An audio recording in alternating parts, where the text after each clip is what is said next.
Namaste. Welcome to another spiritual lecture. Tonight's topic is death, mortality, and infinity. In tonight's episode, I will be asking and answering the following questions. What is death? What is mortality? And what is infinity in essay form? I shall begin with asking and answering, what is death? Death is commonly understood to be the event in which the human anatomy fails to function. That is true, but I believe there to be metaphorical definitions within mortal existence. Death is the end of an existence, but I would also like to define it as pre-existence, a period in which a life, an object, or concept is in the infancy of its inception until they become an item of completion.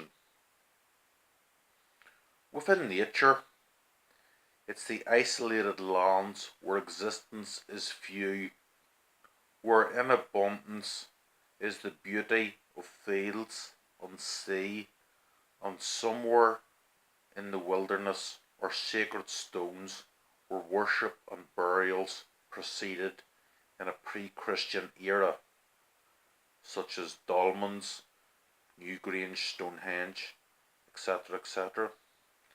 Within the practice of tarot cards, death is depicted by such imagery as a black rose, an hourglass, and a grim reaper. The black rose implies beauty turning sour.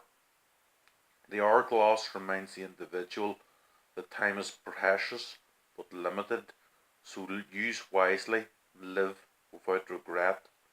The reaper is an overburner and prophet in the higher realm that is the afterlife.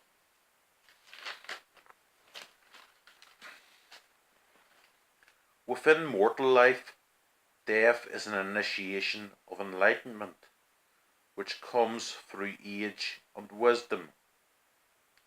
An individual gains clarity through age and experience. In one's senior years, the individual finds solace and prepares for death by doing physically less and has fewer desires. Saint Francis of Assisi maintained, "It is in pardoning that we are pardoned, and it is in dying that we are born into eternal life." This is an outlook in keeping with Zen pacifism. Case in point, where we don't advocate or outweigh another person's ignorance by using words or actions of ill fate, but excuse and sympathise that they may be undergoing injustice by being silent and stern.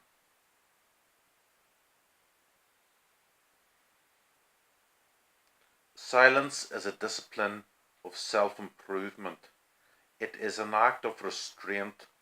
The purpose of silence, as with the rhythmic discipline of meditation, is to allow karma and justice the time to manifest.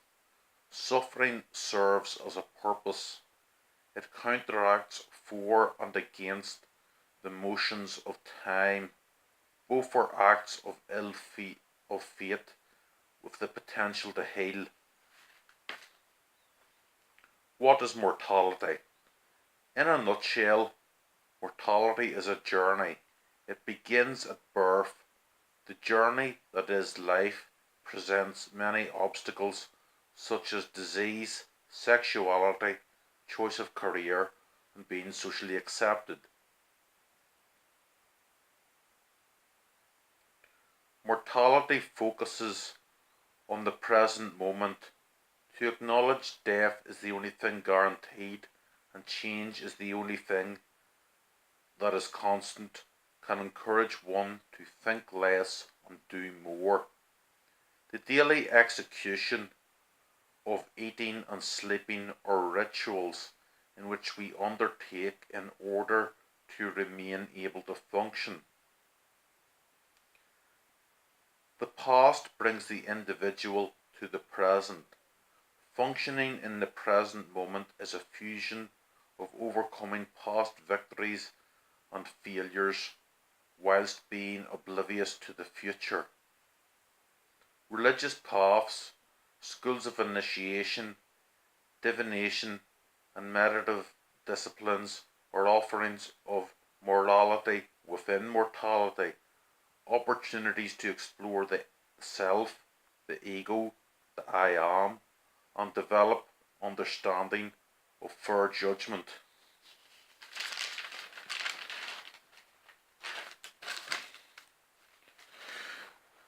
Within the word discipline, we have the vocation of a disciple being an individual grounded and committed to living their life comfortably within restriction, under the influence of one within authority and clarity. Example, Jesus, Satan, Buddha, or Allah. To choose a system of belief is to express gratitude and remain resilient throughout turmoils presented within the mortal plane. Mortality, from an atheistic standpoint, emphasizes with the theory there isn't an afterlife. Therefore, one with such an outlook is more spontaneous and feels no need to forward plan or be sentimental towards things which can't be physically felt or seen. Light is present, omnipresent, visible, invisible throughout existence. Parahatman light is a definition of higher self, sun being a guise of God and the pulse behind all that is present in nature. It is visible and invisible, but at times more prevalent, as is luck, love, and hope. And finally, what is infinity?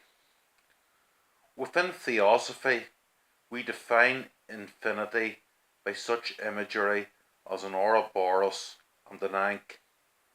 The Ouroboros, spelled Ouroboros, being a snake devouring its tail. An Ankh, spelled Ankh, being an Egyptian cross that represents an understanding of life being eternal. On a more secular and mundane level, I define infinity with an object as dense and clinical as the clock in my house. We all think of a clock as an instrument created to monitor time. That is a fact, but I define a clock on a sentimental level as a spiritual talisman. It informs the psyche that luck will resurface.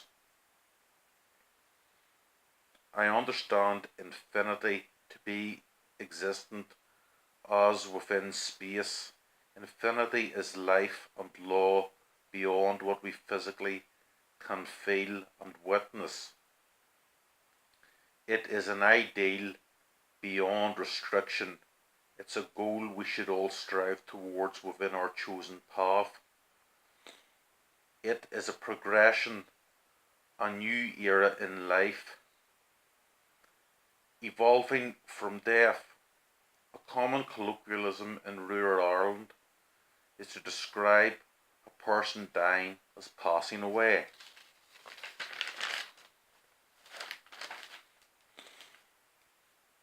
I believe it to be more affable to use a term rooted to Aleister Crowley's esoteric discipline of Thelema as the greater feast. With this term, there is a suggestion that death is both an initiation and a celebration. When the pulse ceases, the body passes through to a higher level of consciousness. When a body leaves the physical world, a new era has begun. The life of the individual has ended, but their legacy has only begun. As one dies, they become an inspiration and guru to those still living with whom they were affiliated. Family and friends influence one another in the mortal life and physical presence. The reason one dies is that they teach another the art of survival. Infinity is a state of perfection. It's like life in the sense that life in the universe as a whole are never ending. It isn't just life and new beginnings, but civilizations and history that hasn't been documented, primitive eras of laws being illusionary prior to the original law understood in Christian teachings to be the Holy Bible. It's boundless space where geographical confines are fictitious if one is a bird, otherwise it can only be felt by the mortal travelling nation to nation by aircraft, or if one is an astronaut. I would also like to sound off by suggesting infinity as a division between life and death in the physical world. Nature is arguably the most notable example. A year is reaching an end. We experience momentary death as we see frozen lakes, but we witness time as a moving force with the help of sun and wind. Thank you for listening. Namaste.